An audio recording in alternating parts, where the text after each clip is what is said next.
आप सभी का स्वागत है कल परसों तक में। जी हाँ, आपने सही सुना, कल परसों तक। आप सभी के लिए कल परसों की सभी ताज़ा खबरों के साथ लाइक करना ना भूलें, शेयर करना ना भूलें, कमेंट करना ना भूलें और सब्सक्राइब करना तो हरगिज़ ना भूलें। तो चलिए शुरू करते हैं। तो दोस्तों आज हम फिर से आपके लिए लेकर आए हैं देश दुनिया की तमाम ताज़ा बड़ी खबरें। सबसे पहली बड़ी खबर में आपको बताएंगे दोस्तों कि गाजा पट्टी में 2 साल के बाद रुकी जंग। इजराइल के 20 बंधकों को हमास ने किया रिहा। 738 दिनों से चल रही थी जंग। राज्यसभा चुनाव के लिए बीजेपी ने जारी कर दी 3 उम्मीदवारों की लिस्ट। मुस्लिम नेता को भी उतारा मैदान में। यूपी के बागपत में मस्जिद के अंदर मौलवी की पत्नी और 2 बेटियों की निर्मम हत्या। 2 घंटे में ही पुलिस ने कर दिया खुलासा। पढ़ने वाले मौलाना के बच्चों ने ही की थी हत्या। एक दूसरे के खून के प्यास से हुए सुन्नी मुस्लिम देश पाकिस्तान अफगानिस्तान कर रहे हैं आपस में लड़ाई। पाकिस्तान ने 200 से ज्यादा तालिबानी लड़ाकों को मारने का किया दावा। आरएसएस में अपने नाबालिग बच्चों को ना भेजें। आरएसएस में नाबालिग बच्चों के साथ किया जाता है यौन शोषण। इंजीनियर ने सुसाइड नोट में किया खुलासा। विपक्ष ने किया खूब विरोध।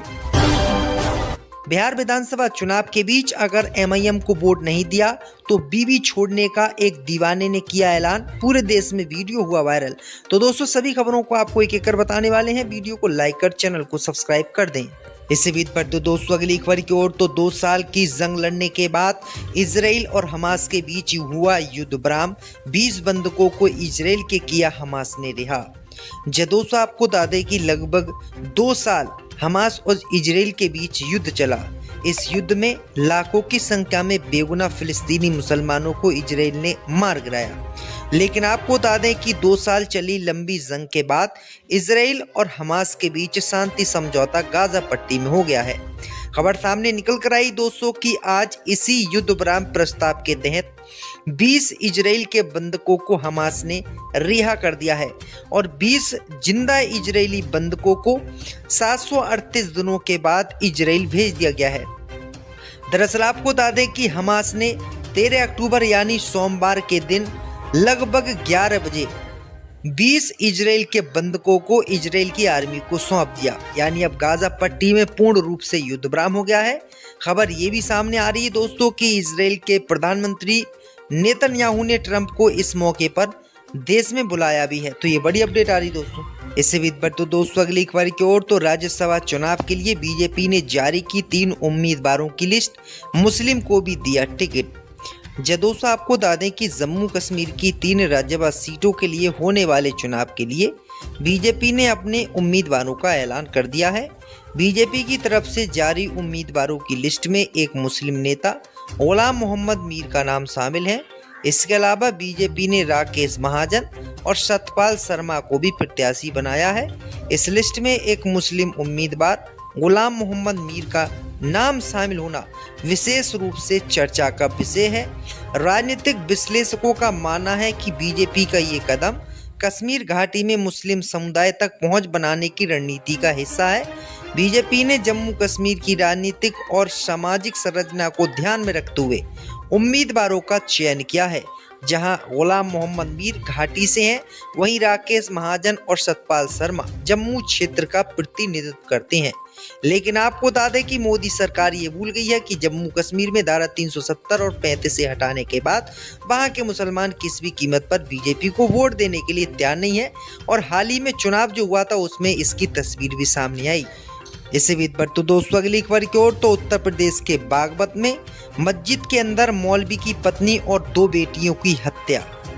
दोस्तों आपको बता दें कि उत्तर प्रदेश के बागपत जिले में मस्जिद के अंदर हुई 3 लोगों की हत्या का पुलिस ने 3 घंटे के भीतर ही खुलासा कर दिया। पुलिस जांच में सामने आया है कि इस वारदात को किसी पेशेवर अपराधी ने नहीं बल्कि मौलवी के 2 नाबालिग छात्रों ने ही अंजाम दिया।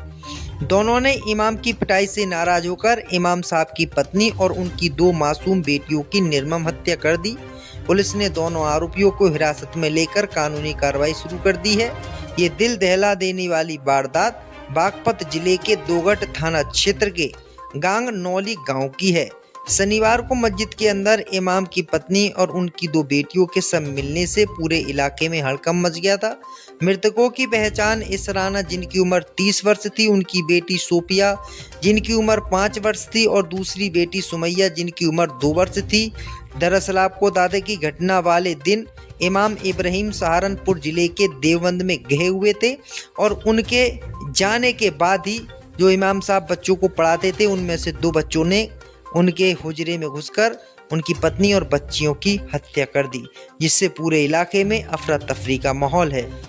इसी बीच बढ़ते दोस्तों अगली खबर की ओर तो आरएसएस के शिविरों में लड़कों के साथ होता है यौन शोषण, इंजीनियर ने किया खुलासा। दोस्तों आपको बता दें कि आरएसएस को लेकर एक बड़ा खुलासा हुआ है जिसने पूरे देश को हिला कर रख दिया है। दरअसल आपको बता दें कि केरल के एक आईटी प्रोफेशनल युवक ने आत्महत्या से पहले अपने सुसाइड नोट में आरएसएस के कई सदस्यों पर बार बार यौन शोषण करने का आरोप लगाया है। इस मामले के सामने आने के बाद कांग्रेस नेता प्रियंका गांधी वाड्रा सहित विपक्ष के नेताओं ने जमकर आरएसएस को आड़े हाथों लिया है। मृतक इंजीनियर की पहचान सॉफ्टवेयर इंजीनियर अंदू अजी के रूप में हुई है। उसने अपने आखिरी सोशल मीडिया पोस्ट में दावा किया कि आरएसएस के सदस्यों द्वारा उसका लगातार यौन शोषण किया जा रहा था और मानसिक स्वास्थ्य पूरी तरीके से उसका प्रभावित हो गया था, जिसके कारण उसने जो है आत्महत्या कर ली। उन्होंने बताया है कि वह आरएसएस में लगभग 8 से 9 साल की उम्र में ही जुड़ गया था और वहां पर शिविरों में बड़े पैमाने पर जो नए नए लड़के जाते हैं उनके साथ यौन शोषण होता है, उनके साथ कुकर्म होता है। तो ये बड़ी अपडेट आई दोस्तों कि किस तरीके से आरएसएस में जो है यौन शोषण लड़कों का भी हो रहा है, लड़कियों का हो तो हो लेकिन लड़कों का हो रहा है। ये बड़ी अपडेट आ रही दोस्तों। इसी बीच बढ़ते दोस्तों अगली खबर की ओर तो बिहार विधानसभा चुनाव के बीच सोशल मीडिया पर वायरल हुआ वीडियो, बोले एमआईएम को वोट नहीं दिया तो बीवी को छोड़ दूंगा। दोस्तों आपको बता दें कि बिहार विधानसभा चुनाव के दौरान राजनीतिक दल सीट शेयरिंग और उम्मीदवारों का नाम तय करने में व्यस्त हैं, तो आम लोग के लिए भी ये चुनाव कम महत्वपूर्ण नहीं है। कई लोग के लिए एक पार्टी की दीवानगी हर रिश्ते से बड़ी होती जा रही है। दरअसल आपको बता दें कि किशनगंज के बहादुरगंज विधानसभा क्षेत्र से तौसीफ आलम एमआईएम के प्रत्याशी हैं। उनके सामने एक शख्स ने पार्टी की दीवानगी में अपनी पत्नी तक को छोड़ने का ऐलान कर दिया। इस घटना का वीडियो भी वायरल हो गया। स्थानीय नेता गुलाम मुस्तफ़ा ने तौसीफ आलम के आवास पहुंचकर ऐसा बयान दिया जो चर्चा का विषय बन गया। उन्होंने कहा कि हम लोग एमआईएम के दीवाने हैं, जो लोग हमें देख रहे हैं राजद नेताओं से कहना चाहूँगा कि आप मुझे खरीदने की कोशिश मत कीजिए, चाहे वह ठाकुरगंज अररिया विधानसभा से हो। आपने हमें बहुत तंग कर लिया और तंग करने की ज़रूरत नहीं है। उन्होंने कहा कि अगर हमारी बीवी ने एमआईएम पार्टी को वोट नहीं दिया तो हम अपनी पत्नी को छोड़ने के लिए तैयार हैं, लेकिन एमआईएम को छोड़ने के लिए तैयार नहीं हैं। साथ ही उन्होंने कहा कि जब तक हमारी ज़िंदगी रहेगी हम एमआईएम पार्टी को सपोर्ट करेंगे। इसी बीच बढ़ते दोस्तों अगली खबर की ओर तो एक दूसरे के खून के प्यासे हुए सुन्नी मुसलमान, पाकिस्तान ने किया अफगानिस्तान के 200 से ज़्यादा तालिबान लड़ाकों को मार गिराने का दावा। दोस्तों आपको बता दें कि पाकिस्तान और अफगानिस्तान के बीच सीमा पर रविवार को भारी गोलाबारी हुई है, जिसमें पाकिस्तानी सेना ने दावा किया है कि उन्होंने 200 से अधिक तालिबानी आतंकवादियों को मार गिराया है। ये बयान पाकिस्तान की किसी और ने नहीं बल्कि सेना ने जारी किया है, जो अफगानिस्तान द्वारा कथित हवाई हमलों के जवाब में की गई कार्रवाई का परिणाम बताया जा रहा है। अफगान सरकार के प्रवक्ता जबीहुल्लाह मुजाहिद ने काबुल में प्रेस कॉन्फ्रेंस की है और कहा है कि शनिवार रात की सीमा कार्रवाइयों में 58 पाकिस्तानी सैनिक मारे गए हैं। उन्होंने इसे पाकिस्तान द्वारा बार बार सीमा और हवाई क्षेत्र का उल्लंघन करने के जवाब में बताया है। सऊदी अरब और कतर की मध्यस्थता से शनिवार आधी रात को अफगान कार्रवाई रुक गई। मुजाहिद ने दावा किया है कि अफगान सेना ने 25 पाकिस्तानी सेना चौकियों पर कब्जा कर लिया है और सीमा पर पूर्ण नियंत्रण है, जबकि दूसरी तरफ पाकिस्तान ने अफगानिस्तान के 200 से ज़्यादा तालिबान लड़ाकों को मारने का दावा किया। इसी बीच बढ़ते दोस्तों अगली खबर की ओर तो अतीक के बेटे अली को जेल ले जाने वाले इंस्पेक्टर पर गिरी गाज, नियम के उल्लंघन पर हुई कार्रवाई। दोस्तों आपको बता दें कि अतीक अहमद के बेटे अली अहमद को नैनी सेंट्रल जेल से झांसी जेल ले जाने वाले इंस्पेक्टर अशोक कुमार को सस्पेंड कर दिया गया है। इंस्पेक्टर पर नियम का उल्लंघन करने पर निलंबन की कार्रवाई करते हुए विभागीय जांच बैठा दी गई है। कहा गया है कि अभिरक्षा के दौरान अली अहमद ने मीडिया को बयान देते हुए मुख्यमंत्री से गुहार लगाई थी कि अब ना सताया जाए। इसे नियम का उल्लंघन और सुरक्षा में चूक मानते हुए कार्रवाई की गई है।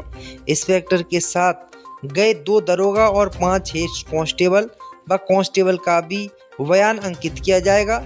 नैनी सेंट्रल जेल में निरुद्ध रहे बंदी अली अहमद को 1 अक्टूबर 2025 को झांसी जेल में शिफ्ट किया गया था। जेल बदलने के दौरान पुलिस लाइन से 8 पुलिसकर्मियों की ड्यूटी लगाई गई थी, जिससे इंस्पेक्टर अशोक कुमार लीड कर रहे थे। झांसी पहुंचने पर अली ने पुलिस की मौजूदगी में मीडिया से बातचीत करते हुए ये बात कही। दरअसल आपको बता दें, क्योंकि उनके पिता और उनके जो ताऊ थे उनकी भी हत्या मीडिया के इंटरव्यू के दौरान ही की गई थी, जिसके कारण योगी सरकार सख्त हुई और पुलिस वालों पर कार्रवाई कर दी है।